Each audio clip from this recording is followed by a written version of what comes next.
తల్లికి వందనం పథకంపై ఆంధ్రప్రదేశ్ ఐటీ మానవ వనరుల శాఖ మంత్రి నారా లోకేష్ క్లారిటీ ఇచ్చారు. శాసన మండలిలో ప్రశ్నోత్తరాల సమయంలో ఆయన మాట్లాడుతూ ఎంత పిల్లలు ఉంటే అంతమందికి పిల్లలకు తల్లికి వందనం విధులు ఇస్తామని ఎన్నికల్లో హామీ ఇచ్చామని దానికి కట్టుబడి ఉంటామని చెప్పారు. బడికి వెళ్తున్న పిల్లలందరికీ నిబంధనల ప్రకారం ఈ పథకం వర్తింపజేస్తామని స్పష్టం చేశారు.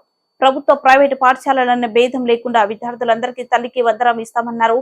గైడ్ లైన్స్ రూపొందించడానికి కొంచెం సమయం కావాలని అడిగామని, గతంలో జరిగిన లోటుపాట్లు జరగకూడదన్న లక్ష్యంతో పనిచేస్తున్నామన్నారు. ప్రత్యేక అవసరాలు ఉన్న పిల్లల్ని ఆదుకోవడం మన బాధ్యత. మంత్రి నారా లోకేష్ ప్రత్యేక అవసరాలు గల పిల్లల్ని నేను పాదయాత్రలో కూడా కలుసుకోవడం జరిగింది. వాళ్ళ తల్లిదండ్రులు ప్రత్యేకంగా రాయలసీమలో ఎక్కువ ఉన్నారు. వాళ్ళ తల్లిదండ్రుల పిల్లలు తీసుకొచ్చి నాకు చూపిస్తాం జరిగింది. ఆదుకోవాలని కూడా ఆనాడు కోరటం జరిగింది. అంటే తల్లి తండ్రి ప్రేమ చాలా, వాళ్ళు ఎంత చూపిస్తారో మనందరం చూస్తాం. ఆ పిల్లల్ని మోసుకుంటూ వచ్చి కిలోమీటర్లు మోసుకుంటూ వచ్చి ఈ ప్రభుత్వం ఏర్పాటు చేసిన భవిత స్కూల్స్కి తీసుకెళ్తాం కానివ్వండి, వాళ్ళకి కావాల్సిన కేర్ ఇవన్నీ చేస్తాం కానివ్వండి, అవన్నీ నేను స్వయంగా చూశాను. చూస్తే రాష్ట్రంలో 679 భవిత సెంటర్లు అనేవి ఉన్నాయి అధ్యక్ష. 6 నుంచి 14 సంవత్సరాల వయసు కలిగిన పిల్లల్ని ఇక్కడ ఈ సెంటర్కి తీసుకెళ్తాం జరుగుతుంది. ప్రత్యేకంగా ట్రాన్స్పోర్ట్ అలవెన్స్ ఇస్తాం, ఎస్కాట్ అలవెన్స్ ఇస్తున్నాం. గర్ల్ చైల్డ్కి ప్రత్యేకంగా అదనంగా స్టైపెండ్ ఇస్తాం. ఇంకా హోమ్ బేస్డ్ ఎడ్యుకేషన్ కూడా, అంటే ట్యూషన్లు ఆయన పెట్టుకోవాలంటే అదనంగా కూడా ప్రభుత్వం డబ్బులు ఇస్తుంది. కానీ నన్ను అడిగితే ఇది సరిపోదు. ఒక మాటలు నాకు చెప్తే ఇది సరిపోదు. ఆల్రెడీ వాళ్ళు అనేక ఇబ్బందులు ఎదుర్కొంటున్నారు, సమాజంలో అనేక అవమానాలు పడుతున్నారు. చదవాలని తప్పన ఆ పిల్లల్లో ఉంటుంది. వాళ్ళు అది అధిగమించుకుని ఎలా వెళ్ళాలి దానిపైన కూడా మేము వాస్తవంగా చెప్పాలి నెల అయింది. నేను మంత్రి అయ్యి నిన్నటితో నెల అయింది. Vast subject. నేను కూడా అధికారులతో చర్చిస్తున్నాను. ఈ 1:10 ఎట్లా సాధ్యమవుతుంది, అంటే యూనిట్ ఎట్లా చేయాలి, ఇంకా తల్లిదండ్రులు ఈ పిల్లల్ని దూరంగా తీసుకెళ్ళగలుగుతారా లేదా, అది ఎట్లా చేయాలనే దానిపైన మేము కూడా చర్చిస్తున్నాం.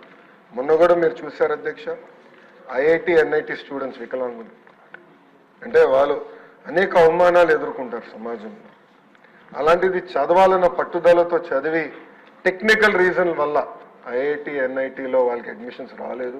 దానికి మేము ఎతికి 1992 ఒక ప్రత్యేక జియో ఉంటే అది కోట్ చేసి యుద్ధ ప్రాతిపదికంగా జియో ఇస్తే సుమారుగా 45 మంది పిల్లలు ఈరోజు ఐఐటి ఎన్ఐటికి వెళ్ళారు. అది ఈ ప్రభుత్వంకున్న చిత్తశుద్ధి. వచ్చిన తర్వాత ఫోటోలు వీడియోలు కూడా తెప్పించుకున్నారు. స్పెషల్ కేర్ ఇవ్వాలి అధ్యక్ష పిల్లలకి, అంటే ఎలాంటి సందేహం లేదు. అంటే వాస్తవంగా శ్రీకాకుళం విజయనగరం వరకు నా పాదయాత్ర వెళ్ళలేదు. బట్ రాయలసీమలో దాదాపు 6 నియోజకవర్గాలు మినహా అన్ని నియోజకవర్గాల్లో నేను పాదయాత్ర చేశాను. ప్రత్యేకంగా రాయలసీమలో ఎక్కువ ఈ సమస్య ఉంది. ఆ పిల్లల్ని ఆదుకోవాలి, తల్లిదండ్రులకు అండగా నిలబడాల్సిన బాధ్యత మన ప్రభుత్వం పైన ఉంటుంది. తప్పనిసరిగా దీనిపైన ఒక స్పెషల్ కార్యాచరణ ఏర్పాటు చేస్తాం. గతంలోనే చెప్పాను, ఒక 100 డే యాక్షన్ ప్లాన్, 100 రోజులు ఒక యాక్షన్ ప్లాన్ మేము తయారు చేయబోతున్నాం.